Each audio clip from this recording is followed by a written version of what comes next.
Good evening. My name is Mark Barnico, and I'm the Executive Director of the University of Chicago Francis and Rose Yuen campus in Hong Kong, our premier location in Asia, representing UChicago values of free and open discourse, rigorous debate, and the exchange of ideas. Welcome to the virtual book launch of The Allure of Matter, Materiality Across Chinese Art. If audience members have questions to submit, you can do so through the questions and answers button by first registering on Zoom. I also encourage you to visit our website at www.uchicago.hk and subscribe to our e-news for the latest news and information. Or you can also follow us on our UChicago Yuen campus social media accounts on Facebook, Instagram, and Twitter. It's our great pleasure this evening to have invited Orianna Cacchione, Curator of Global Contemporary Art at the UChicago Smart Museum of Art, and Professor Wei-Cheng Lin, Associate Professor of Art History and the College of UChicago, to join us tonight. They're the editors of the new book, The Allure of Matter, Materiality Across Chinese Art. Tonight, they've invited scholars of pre-modern and contemporary Chinese art together to celebrate the launch of this new volume. This evening, they will discuss the importance of materiality in Chinese art and its capacity to better situate Chinese art within narratives of global art history. Let's get started with brief introductions of our UChicago speakers tonight. Orianna Cacchione is the Curator of Global Contemporary Art at the Smart Museum of Art and Lecturer of Contemporary Art and Asian Art at UChicago. Her curatorial practice is committed to expanding the canon of contemporary art to respond to the global circulations of art and ideas. At the Smart Museum, Orianna has curated several exhibitions, including The Allure of Matter, Material Art from China with Yuhang, Samson Young, Silver Moon or Golden Star, Which Will You Buy of Me? And Tang Chang, The Painting That Is Painted with Poetry is Profoundly Beautiful. She's currently developing an exhibition that considers trans-Pacific artistic exchanges. Orianna's scholarly research explores the transnational, cross-geographic flows of art and art history that characterize the global art world. She holds a PhD in art history theory and criticism from the University of California, San Diego, and an MA from Goldsmiths College and a BA from the University of Michigan. Her writing has been published in the Journal of Art Historiography, Issue, and the Journal of Contemporary Chinese Art. Professor Wei-Cheng Lin is an Associate Professor of Art History and the College at UChicago. He specializes in the history of Chinese art and architecture with a focus on medieval periods. His primary interests of research are visual and material cultural issues in Buddhist art and architecture and China's funerary practice throughout history. He's the author of Building a Sacred Mountain, the Buddhist Architecture of China's Mount Wutai, published by the University of Washington Press in 2014. He has additionally published on a variety of topics, including collecting history, photography and architecture, historiography of Chinese architectural history, and contemporary Chinese art. He's currently serving on the editorial board for the Archives of Asian Art. Professor Lin's current book project, titled Performative Architecture of China, investigates the ways in which Chinese architecture can be considered as actively engaging its users by structuring, affecting, evoking, or shaping their spatial senses and imagination. It explores architecture's performative potential through history and the meanings enacted through such architectural performance. Other ongoing projects examine reappropriations of traditional architecture in contemporary China, the history of Chinese mortuary architecture, and the politics of Chinese art collecting during the 1930s and 1940s. But before kicking off, we've also invited the esteemed art historian, Professor Wu Hong, to give an opening remark. Professor Wu Hong is the A. Vanderstappen Distinguished Service Professor of Art History and the College, and the Adjunct Curator at the UChicago Smart Museum of Art. He's published widely on both traditional and contemporary Chinese art. And his interest in both traditional and modern contemporary Chinese art has led him to experiment with different ways to integrate these conventionally separate phases into new kinds of art historical narratives, as exemplified by his books Monumentality in Early Chinese Art and Architecture, The Double Screen, Medium and Representation of Chinese Pictorial Art, Remaking Beijing, Tiananmen Square, The Creation of a Political Space, A Story of Ruins, Presence and Absence in Chinese Art and Visual Culture, and Zooming In, Histories of Photography in China. Several of Wu Hong's ongoing projects follow this direction to explore the interrelationship between art medium, pictorial image, and architectural space. The dialectical relationship between absence and presence in Chinese art and visual culture, and the relationship between art discourse and practice. Professor Wu Hong has received many awards for his publications and academic services, among which he's most proud of his Faculty Award for Excellence in Graduate Teaching at the University of Chicago in 2007, and the Distinguished Teaching Award from the College of the Art Association in 2008. Professor Wu Hong is director of the Center for the Art of East Asia and consulting curator of the Smart Museum of Art at the University of Chicago. He's an elected member of the American Academy of Arts and Sciences and the American Philosophical Society, and sits on the board and advisory committees of many research institutes, and museums in the United States and China. We're honored to have Professor Wu speak to us tonight. We'll turn the stage over to Professor Wu Hong. I'm very happy to say a few words at this book launch.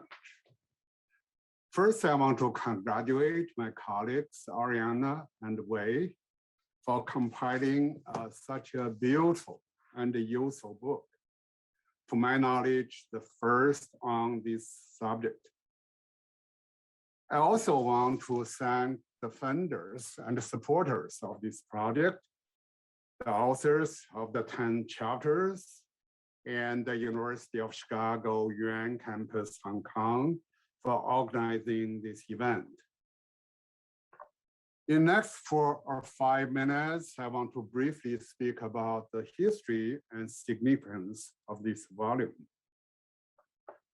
To me, this volume has a dual significance.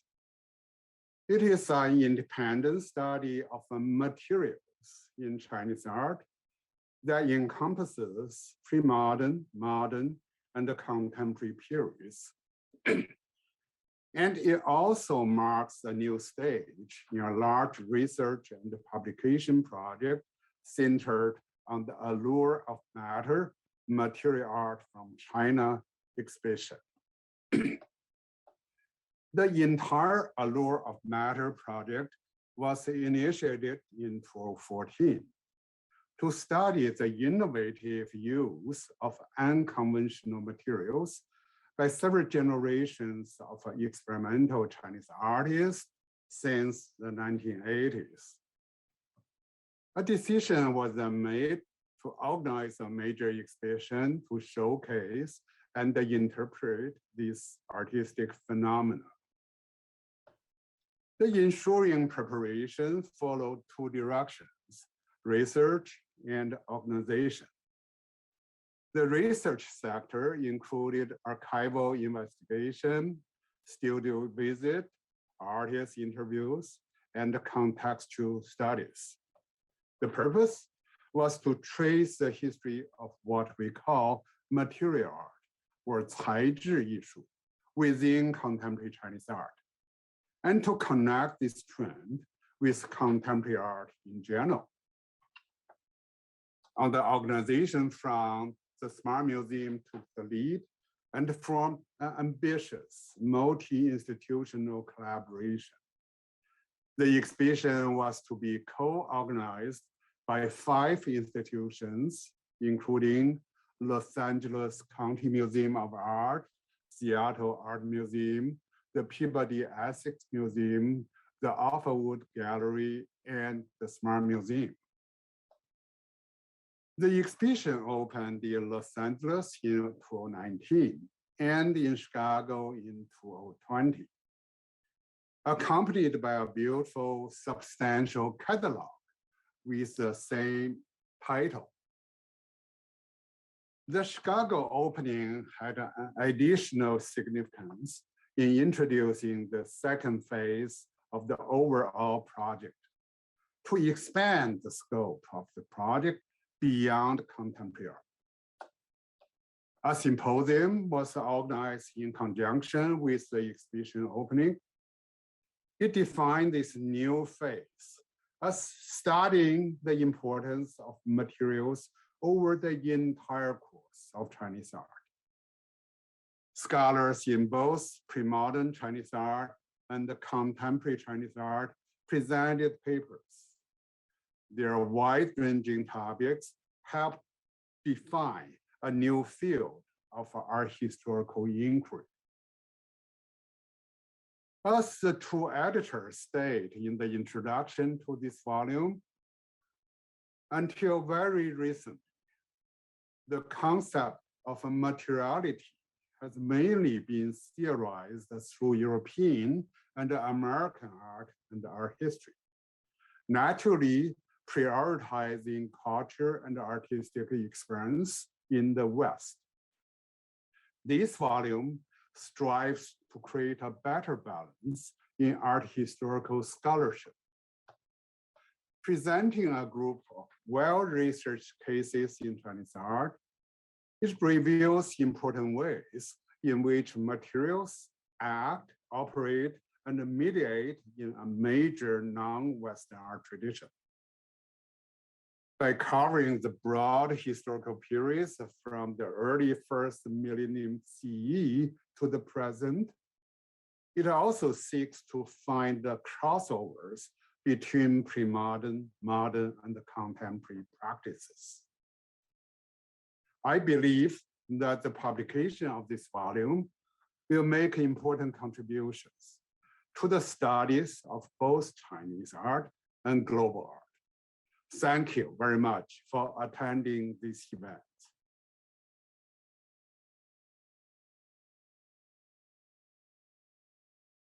Thank you so much for joining us this evening and this morning for anyone who's joining us from the States to celebrate the launch of the Allure of Matter materiality across Chinese art. I'm honored to be here with you and my colleagues, Wei-Cheng Lin, Yuhang Li, and Alex Burchmore to talk about materiality and Chinese art. I'm going to briefly introduce the overall concept of the book, and then I will be handing the mic, so to say, to Yuhang and Alex to talk more focusedly about their contributions before we open to questions. Throughout the panel or the conversation this evening, you're welcome to send us questions through the Q&A function on Zoom.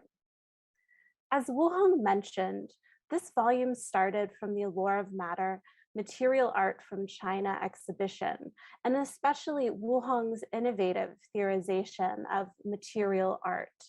Material art, Saizhi Yishu, is defined as a type of art that entails an artist's consistent use of unconventional materials to produce works in which material, rather than image or style, is paramount in manifesting the artist's aesthetic judgment or social critique.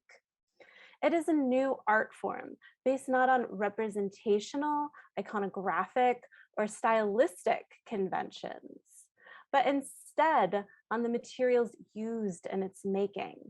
Material art emerged in China in the 1980s as artists began to incorporate unconventional materials into their artworks, breaking from past artistic styles, and most importantly, socialist realism.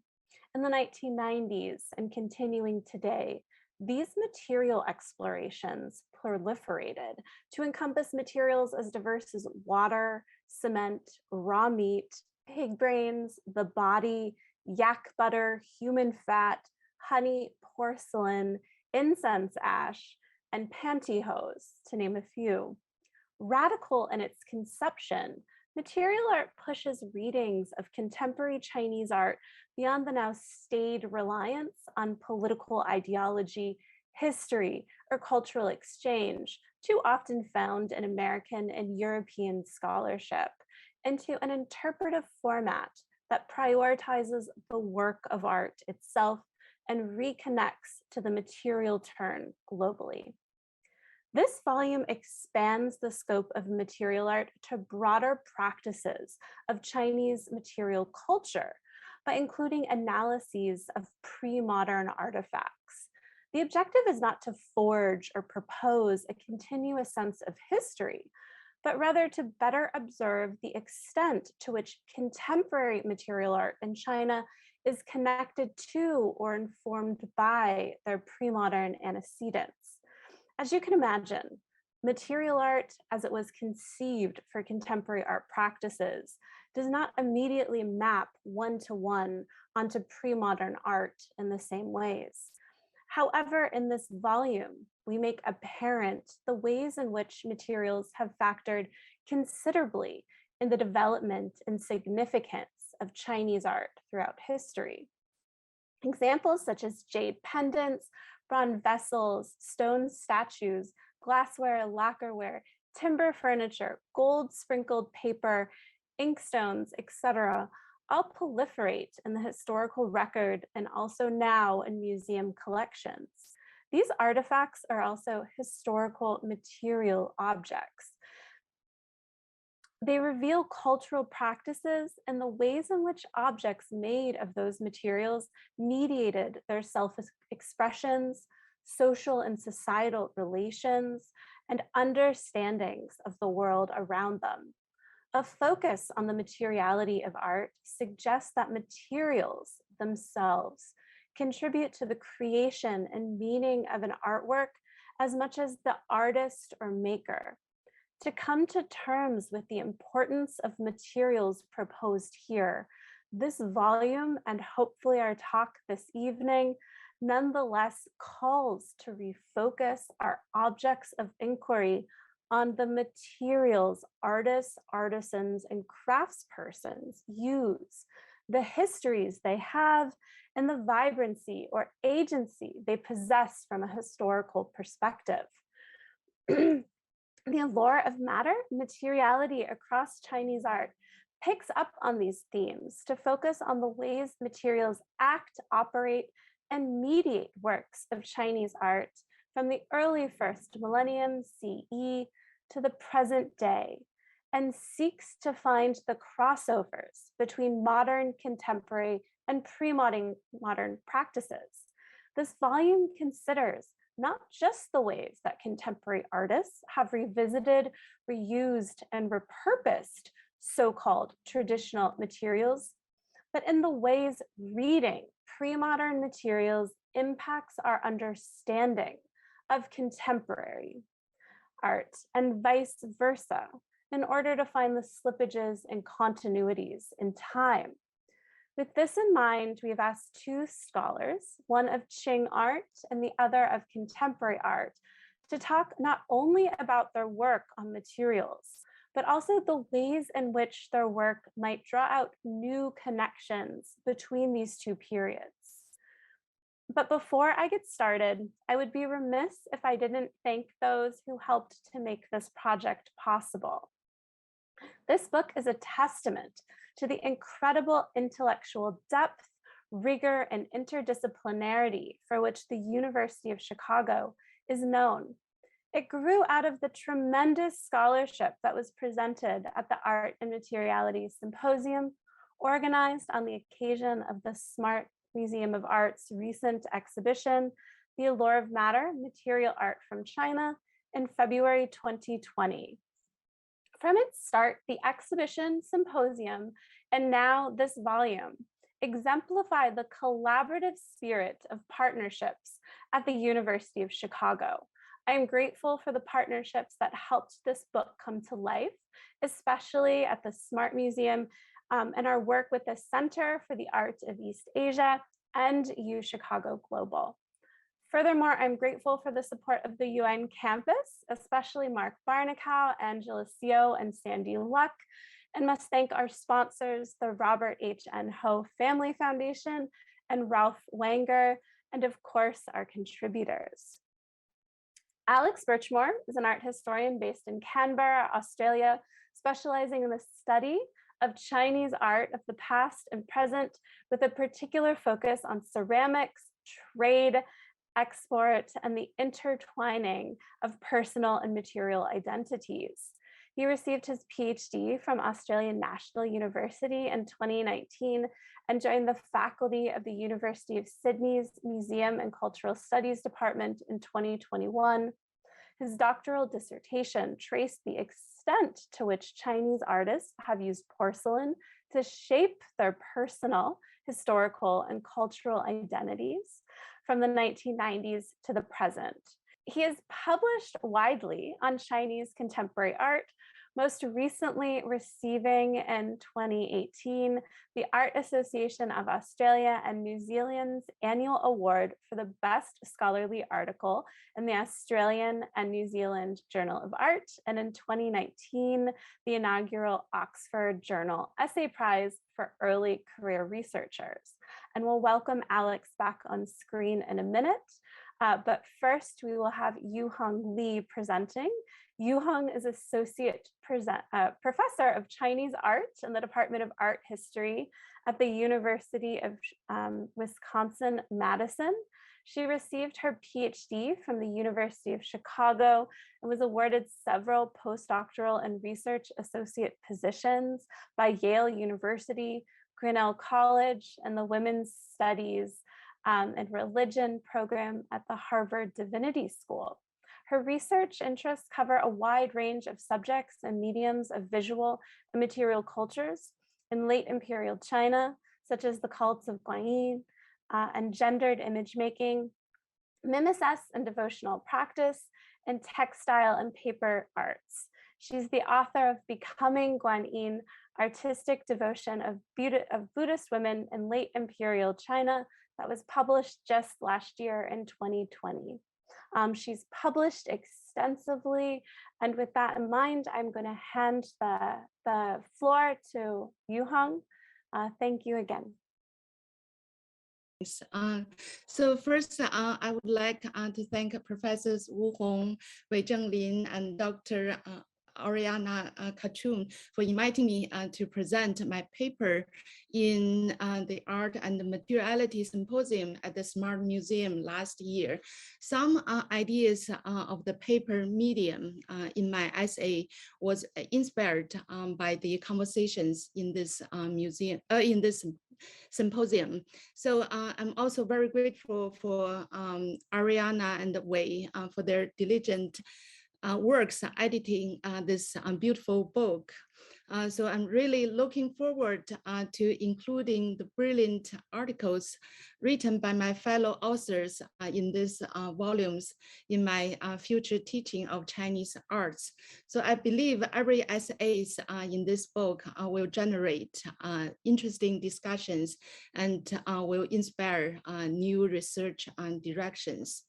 So as you can see, the title of my essay in this volume is Burning Big Dharma Boat, paper as efficacious medium.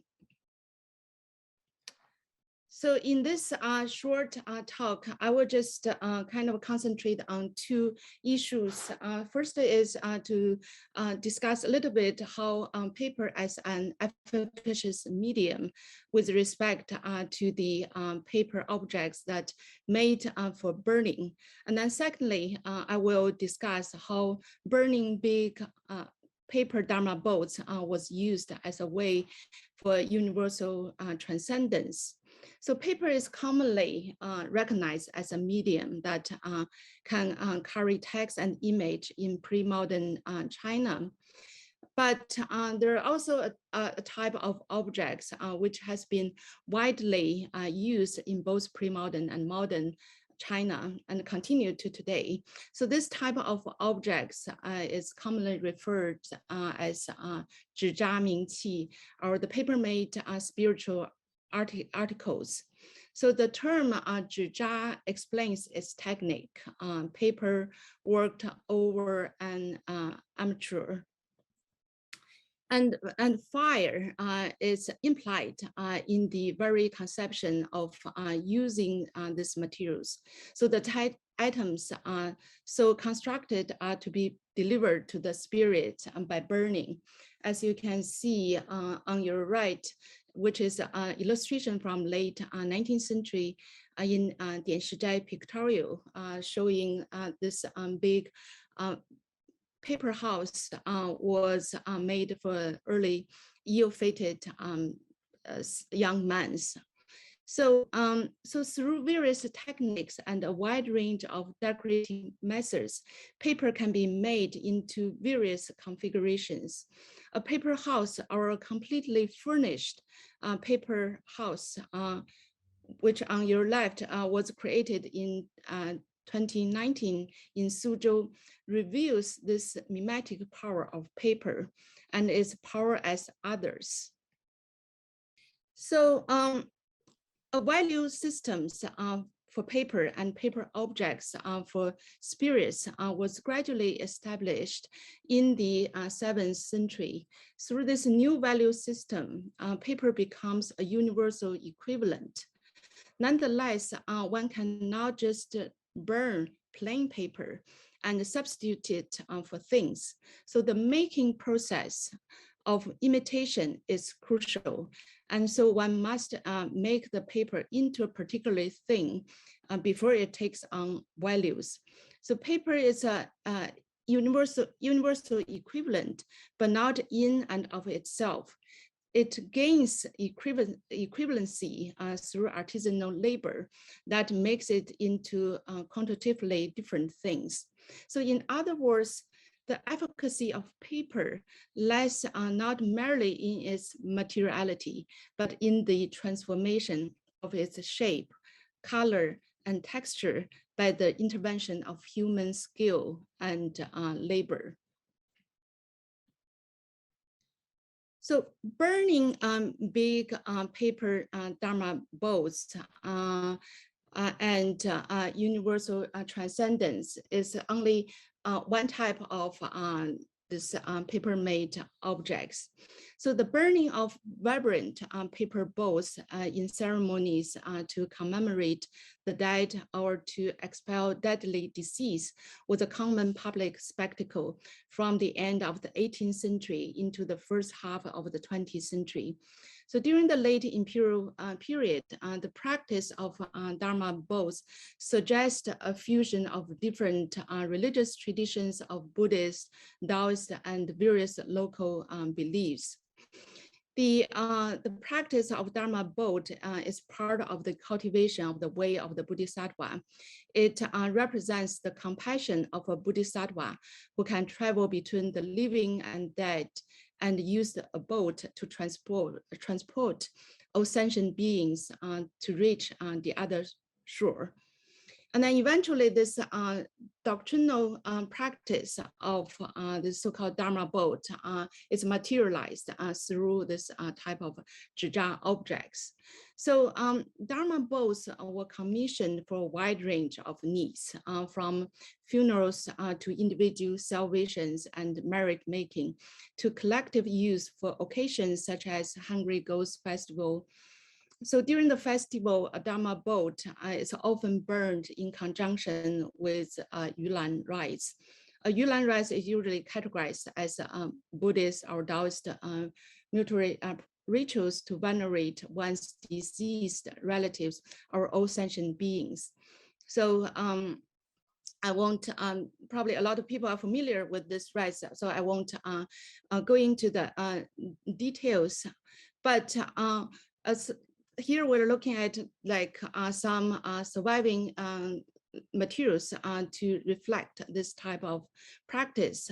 So this image on your left entitled 救苦法船, Our Salvation from Suffering Dharma Boat, represents the Amitabha Buddha holding an almond bowl and standing to the front of the boat.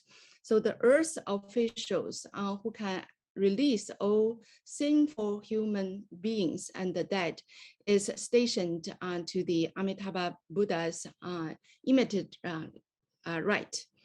And Guan Yin sits at the back, accompanied by Shancai. So behind her figure, ghosts and animals are rendered in different ways, so which indicate they are getting on board. So this print was likely to be burned during this Hungry Ghost Festival. So indeed, many temples would conduct the Yulan rites and burn a three-dimensional paper Dharma boat as an annual event during the late Qing China. A photograph taken by Sidney Gamble in Dingzhou, Hebei between 1931 to 1932 shows a paper Dharma boat displayed on a commercial street during the Hungry Ghost festivals. But unlike the print here, the demonic manifestations of Guan Yin, which probably you can see on the screen here, replace both Amitabha Buddha and Guan Yin and proceeds other ghosts such as black and white ghosts of impermanence on the boat.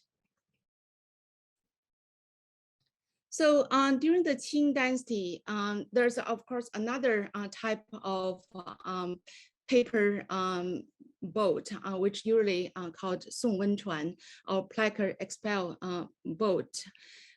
So today I won't have time to go into the details of this type of boat, but I do want to point out, especially during this 2 years of pandemic, in many places in mainland China, Taiwan, and other part of Asia, many such plaque expel boats rites was conducted. But one thing I do want to point out is both this Dharma boat and plaque expel boats, their sanitizing purpose might be similar, but yet the destinations of the both boats are different. So for the Dharma boat, the destination is Pure Land, but for the plaque expel boat, that basically they want to invite all the deceased or devils to leave the polluted dwellings or towns for an open and undetermined destination. So the Qing imperial documents reveals that the Dharma boats began to be used by the court from the first year of the Jiaqing reign and continued to the end of the Qing dynasty. So for instance, so today in this talk, I just give you one examples which relate to Empress Dowager Cixi. So the Imperial Architectural Department submitted a memorial on the lunar day 29th in 1909 to the emperor and proposed to arrange one Taoist ritual offering food on lunar July 15th in 1909 and to burn a Dharma boat and a cool pavilions and also a lotus pond and other items, which you can see on the photographs on the top. So this boat cost about 14,000 silver taels, was made of paper, various plant materials, wood, silk, glass, and expensive artisanal labors. So the boat is about 56 meters long. So the extravagance of this boat lies its monumental size. meticulous treatments of architecture, furniture, and objects placed inside of the boat. So in the case of Cixi's Dharma boat, the addition of real garments onto the figurines and real silks to furnish the space does not negate the power of paper as much as reinforce a lay hierarchy. So the magnificent burning moment was recreated by this the British illustrator Samuel Beck based on a photograph. So here we see this Buddhist ideology of universal transcendence, the idea of paper as a universal equivalent, and the spectacle associated with burning paper boats is now assimilated by the Qing court as a means to reinforce their imperial status. So I will stop my presentation here. Yeah. Thank you. Yeah. Thank you so much, Yuhang. We're going to be passing the mic over to Alex now for his presentation on porcelain.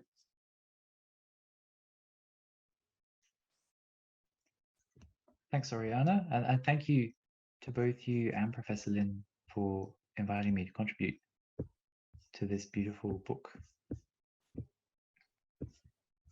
So my chapter that I've written is I've looked at contemporary art. So we're moving quite a ways forward in time, but looking at the resonance between the contemporary and the historical, and looking specifically at porcelain rather than paper. So I've researched porcelain for a while now. I did my doctoral thesis on porcelain, and I've written a bit about various artists, and I found that it kind of resists singular definition is basically the main trait that I found. So you have elegant vases of the finest clay, which sell for millions and take pride of place in museums around the world. But you also have mass-produced cups and plates that remain inexpensive yet indispensable household essentials. It's also remarkable for its enduring association with China, so close that the material and the country have become synonymous among English-speaking consumers and collectors. But nevertheless, this material didn't attract significant interest from Chinese artists until the 1990s. One explanation for this, in terms of what I found, could be the stigma of its affiliation on one hand with the quotidian and the industrial, and then on the other hand with the imperial and the aristocratic. Additionally, compared with the seemingly universal languages of installation, performance, and video art, many artists may simply have deemed this material too stereotypically Chinese to sustain what they believed was a contemporary voice.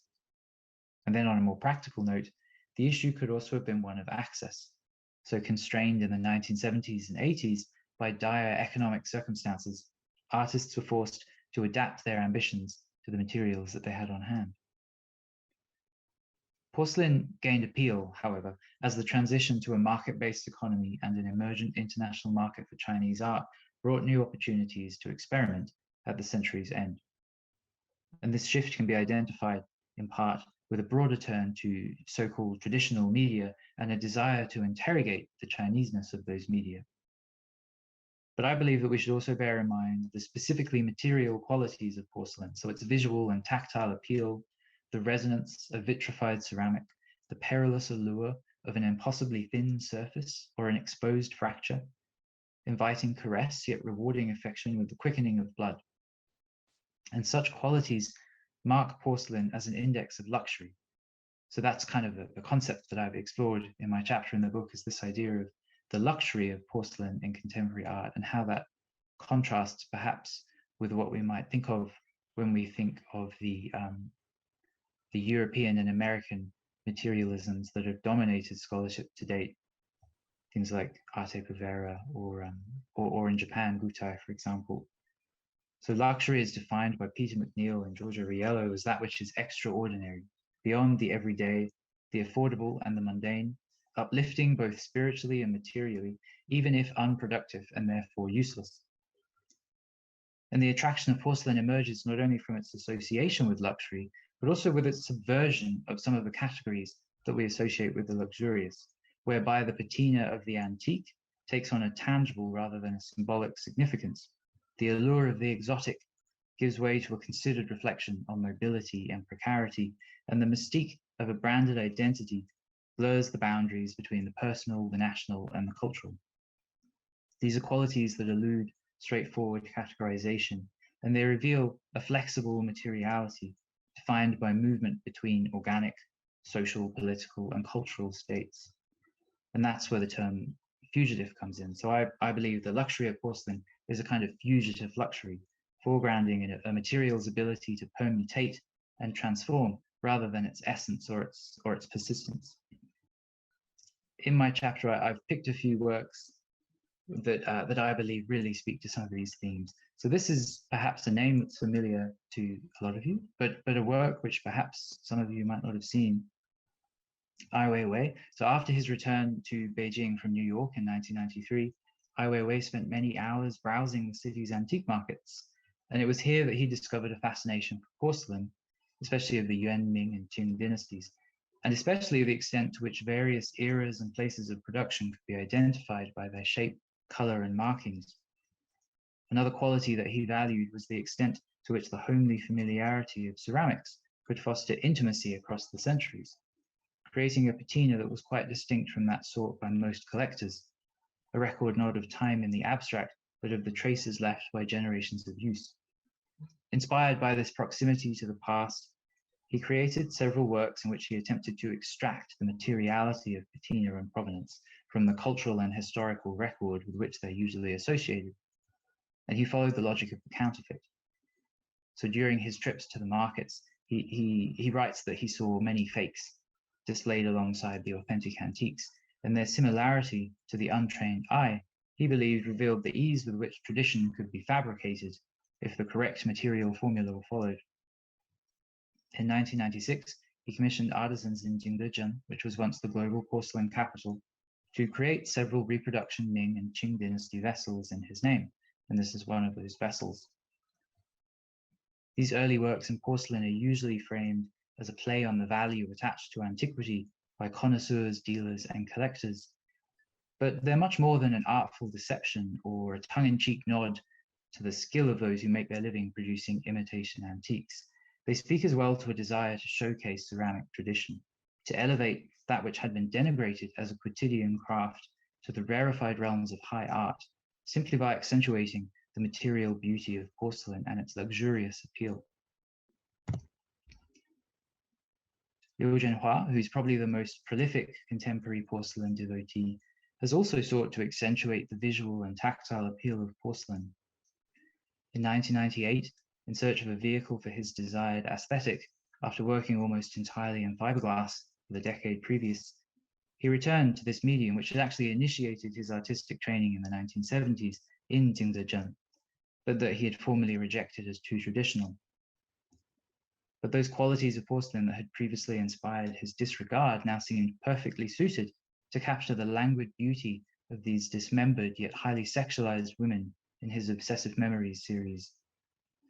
And then in this and the related series, Games, brightly colored qipao are arranged in poses that follow the curves of a stereotypically attractive woman's body, but they adorn only a pair of long, elegant legs, with apertures in place of head and arms revealing an empty shell. Fabric-like folds of ceramic cling tightly to the bodies of these fragmented women who sit, lay, or kneel in poses that kind of are calculated to titillate, with their dresses raised to expose parted thighs, painted toenails, or glossy high-heeled shoes. But they're little more than objects of desire, ultimately unfulfilling in the absence of genuine human connection. Porcelain becomes a beautiful yet fragile material, with a luster ideally suited to the representation of superficial prosperity, susceptible at any moment to evaporate into nothingness. It creates a kind of fusion of attraction and repulsion.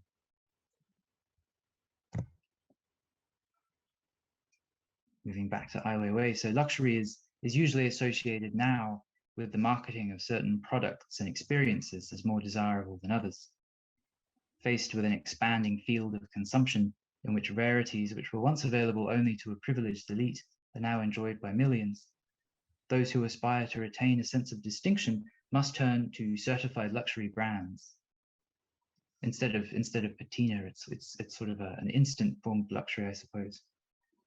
Recent studies by scholars of marketing and promotion trace a parallel trend in the reception of contemporary art, noting the need for artists to cultivate a personal brand so that they can stand apart from their competitors.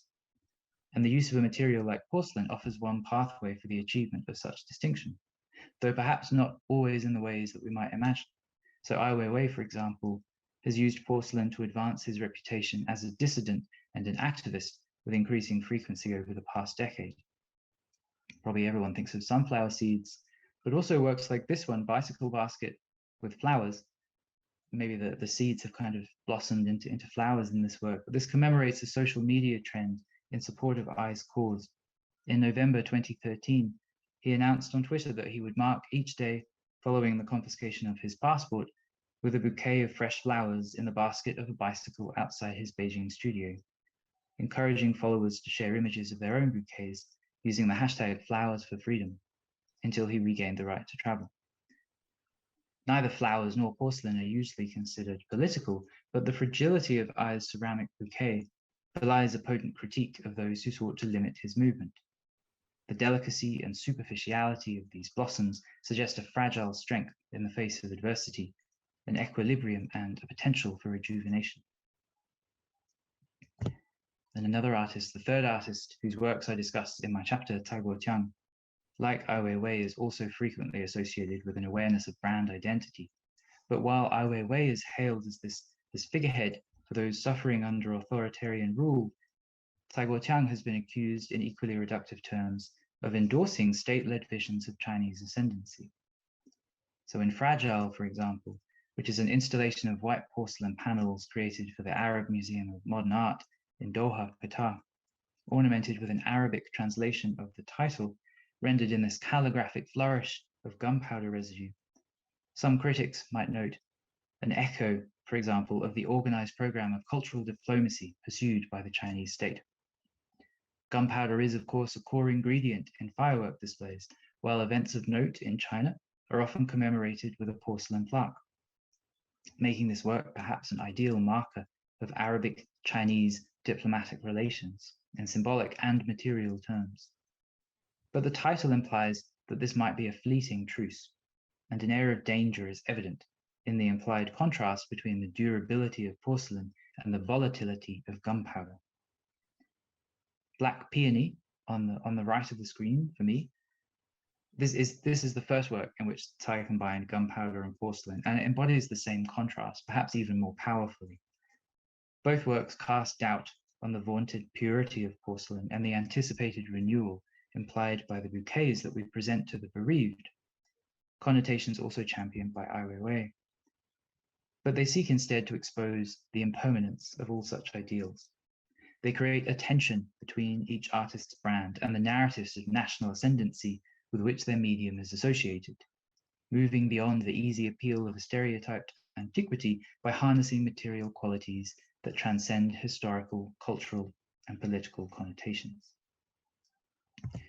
But nevertheless, and I'll finish on this beautiful work by Cai Guotian, for Cai, as for Ai Weiwei and Lu Jianhua, the allure of porcelain is not confined only to the mutability of clay or the fragility of broken ceramic.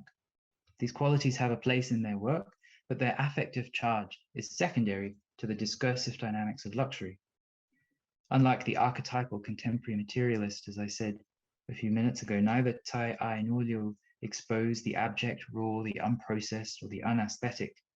Rather, they cultivate the luxurious allure of antique patina and time-honored provenance, the fragile mystery and mobility of the exotic, and the confidence of a trusted brand. Even at the same time, they take a distinctly fugitive approach, transgressing established conventions and striving to remain independent in their exploration of novel material possibilities. Thanks. Thank you so much, Alex. And thank you very much, Yuhang. I very much enjoyed your papers. I'm actually going to let Wei share the stage as we shift to the Q&A section. Again, if you have any questions, please feel free to put them in the Q&A icon feature on the Zoom screen. Yeah, we are still waiting for anyone who wants to post your questions, and then we we'll be happy to take them. And then, but I can start with just kind of one general questions. I really enjoyed both of your talks, and then I've read your papers, and then I thought they are both wonderful. And then it's kind of interesting that the both paper and posting are there was such important the material in the pre-modern China, and also still continue to be very important materials in modern contemporary China. So probably start with Alex. I think in the beginning of your talk you mentioned about so many different ways in which the porcelain can be linked to this idea of luxury or luxurious kind of consumption. And then of course, from pre-modern China, you have that implication already, and the modern contemporary works that you just introduced, you kind of try to tease out that. But the question I have is kind of try to bring these two parts together, the pre-modern and modern, and then just in contemporary Chinese artists, how much will you think that the kind of general degree with which the artists are willing to embrace that pre-modern implications that were built in the materiality, and then or you feel like it looks like the artists I introduced, including Cai Guoqiang or the Liu Jianhua or Ai Weiwei, they think that pre-modern history was quite important in their work. But do you think that that's all the cases, or can you share with us kind of your ideas? Yeah, I mean, it definitely depends on the artist and their depth of knowledge, and perhaps also the training that they've received. So Liu Jianhua, of course, is very highly trained as a ceramicist and has trained for decades in the material and is very familiar with the history, particularly of different glazes and different types of porcelain. So for him, I believe that pre-modern aspect is very important, and it very much informs, perhaps not so much the work I showed, but definitely some of his more recent work, where he looks at the some of the pre-modern aesthetics associated with celadon glaze or Qingbai glaze and things like that. But other artists, I think the turn to porcelain is more based on the material characteristics of the medium itself, and often I think their knowledge, perhaps of the pre-modern aspects, isn't as extensive as Liu Jianhua's, or perhaps doesn't inform their work as much as it does in his. So Cai Guoqiang, for example, I believe he chose porcelain really just because it's such a contrast with gunpowder, his usual medium. It's very much contrasting that fragility with the volatility of gunpowder. And other artists so Xian is an artist here in Australia who uses porcelain, or used porcelain in one series to make a series of busts. And for him, again, it was the material qualities of the medium. He kind of came to appreciate the history as he used it and as he worked with artisans, but it was more the material qualities. So yeah, I suppose in short, it depends very much on the artist and what they want to achieve with the medium. Okay, yeah, great, thank you. Yeah, so so if I can just kind of also go ahead and ask Yuhang a question. The paper is so interesting, and then it's very interesting on several different counts. I'm very fascinated with the obsession with paper, but at the same time, when paper becomes a material of the work of art that you introduced, it ties up with fire, right? So you have the two opposite kind of materials and forces, right? When paper, the art was made of paper, then eventually it went to fire and became ashes. So I just wonder, what do you think about, and also in your very brief talk, you kind of went back to the history of the production of the Zhizamingqi from Tang Dynasty always to Qing Dynasty.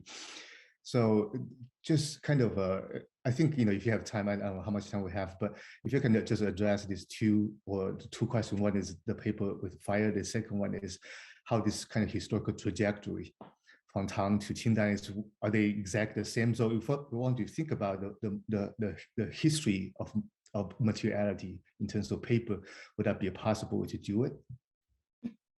Yeah, Thank you for this wonderful questions.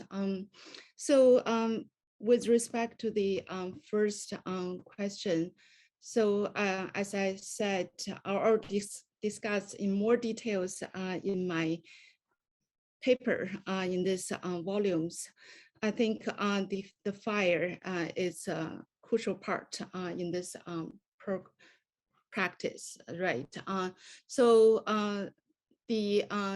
The fire, the function of the fire is to transcend, but also is to allow this the objects on a more kind of a conceptual level, maybe to be appeared in the other world. So the fire is enable this disappears in this world and appears in the other world. So in my talk, I didn't really show a wonderful image I used in my article, which actually shows this zhizha objects. Usually the artisans won't use paper to cover the bamboo sticks used to stabilize an objects, especially for animals between the four legs. So it actually means that when this objects was burnt, the supporting materials won't be appeared in the other world. So when we I've been really kind of thinking this issue, how do we use the word? For instance, in the English word, we often use ephemeral to describe the objects burned in this word. But I feel ephemeral maybe is not correct word to conceptualize the type of objects that like in the Chinese context, even like it's only exist for a short time in this world. So it's really to enable to be eternal in the other world. So maybe that's one way to answer your question, but I don't know if I really answered it. So with respect, the second question, yes, it's actually the historical trajectory has changed a lot, especially from this early period. So like 7th century or maybe even early, like in Astana tombs, there were already paper-made objects, but it's still quite different from later zhizha objects. But we see this trajectory when we move to the late Ming and also Qing period. The size became bigger and bigger. So that can be discovered in various textual sources, and also can be discovered from documents of tax. For instance, how much tax are charged on the zhizha objects or zhizha shops. So it's a zhizha, it's also kind of echoes Alex's question. Zhizha objects actually were luxury objects in pre-modern period. But so we see this trajectory and toward the end of the late Qing, it's really became a visual spectacle in the urban areas. Yeah. Thank you. Orianna, do we have a question in the Q&A? We do have a question, but I'm actually interested to talk a little bit about spectacle, and then if it's okay to return to that question. Alex, I just think so many of the contemporary artists that you spoke about rely so much on spectacle in their work, especially Ai Weiwei and Sa Guoqiang. And I was wondering if you could speak a little bit to that in the hopes of finding ways to connect these two papers. I mean, definitely Cai Guoqiang would be the go-to in terms of connecting the two papers with spectacle, and especially incendiary firework displays and that kind of big moment of transience where it all sort of dissolves into the next realm, I guess. But Ai Weiwei too, as you mentioned, is a big believer in spectacle. Most of his, I mentioned sunflower seeds, for example, is kind of I've always found it a strange spectacle because it's so bland and kind of monotonous and very much, it's more just a spectacle of material presence, if anything else. But what really drew me to his use of porcelain in particular is that the works in which he's done that are so different to his use of spectacle in that they're quite small and they're very intimate in a way, and they're also quite almost humble for Ai Weiwei if he's able to kind of be, I don't know, that's a rude thing to say, but they're very kind of intimate and familiar and much different to his more spectacular works. And it is, I mean, porcelain isn't something we associate much with spectacle. We probably associate it more with the humble and the intimate and the familiar. But when it's displayed en masse, and Liu Jianhua too, especially with regular fragile, or daily fragile, as it's sometimes translated, is another indication of that spectacle, perhaps the spectacle of mass production. When I was reading Professor Li's chapter, I actually thought of Liu Jianhua's work when she was talking about the way in which the use of paper as this kind of universal substitute.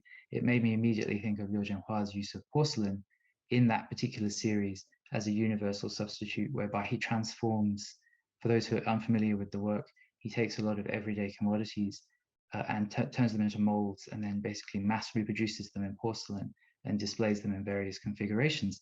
But by doing that, he makes porcelain a universal substitute for those objects. And in a way, it's almost like creating the paper substitutes for the dead, for carrying the soul or the spirit to across the kind of sea of life and death. So I think that was a connection that stood out for me when I was reading the chapter. Yeah, okay. Make a few comments. So it's really fascinating to think about what Alex just said about like Cai Guoxiang's fireworks in connection with the Zhizha objects. Indeed, in Qing period, starting from like late 18th century and also beginning 19th century, the fireworks actually was added to the big Dharma boat burning scenes at the court.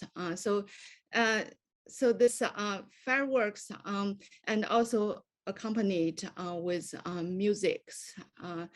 They create like a new type of climax for this ritual event. So that's interesting to see this. But also this also related to both Orianna and Wei-Cheng's early question about this historical trajectories. So we see this kind of a spectacle became a multi-sensory experience in the later period. So that's something I found is really, if we connect to the contemporary Chinese practice. I was also thinking about this Zhu Jin's use of paper in contemporary art practice. Although he doesn't burn his installations, but I feel this idea of to scramble every piece of paper and then turned into artifacts. So that itself somehow really transform a plain paper into a more kind of efficacious mediums with this embodied touch. So that's something maybe we can think about this connection between pre-modern and modern period. Yeah, I think it's great. It's actually what Yuhang just talked about is related to the question that we have right now. So this question is for Yuhang, and then it's from Elizabeth Brio. And then so the question is, Yuhang, are you aware of any artists using materiality of paper in their work, either contemporary or in Qing Dynasty or even earlier? Yeah, so a quick answer, for instance, this artist, Zhang Wei-Cheng, I actually, I'm very grateful for him to provide some images of the contemporary zhizha practice. So his family actually have this long history of making zhizha objects. And then later on, he went to Central Academy of Fine Arts and study with Lu Shengzhong, try to kind of how to think about how to transform like a traditional, especially folk art, into more experimental art. So in his work, he actually tried to incorporate a wide range of paper objects, the techniques used in zhizha making. But then due to the regulation of gallery, he couldn't burn all his installation, but that was in his original plan. So that's one example I could think about. And with respect to pre-modern, in pre-modern, again, the paper is such a fascinating medium. There are actually probably different type of practice.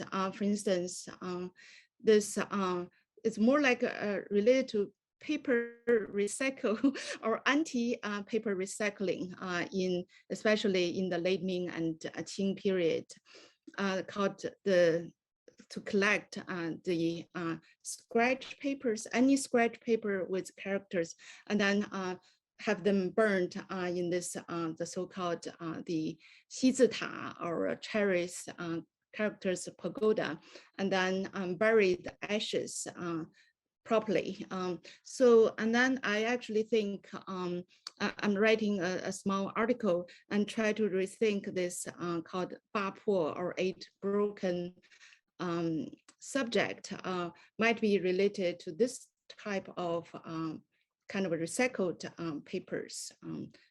I know I didn't really answer the question about pre-modern period, but just thought there's so many interesting issues related to the paper medium. Yeah.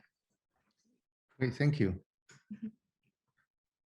Thank you so much, Yuhang, and thank you so much, Alex. I realize we've not been able to get through all of the questions, unfortunately, this evening, but I do unfortunately need to wrap up. Thank you everyone for joining us. I think it's been a really exciting conversation, and I'm quite excited to see how this might continue. I want to mention that the book is available at the University of Chicago Press, and we have a promotion code so that you can get it for 20% off.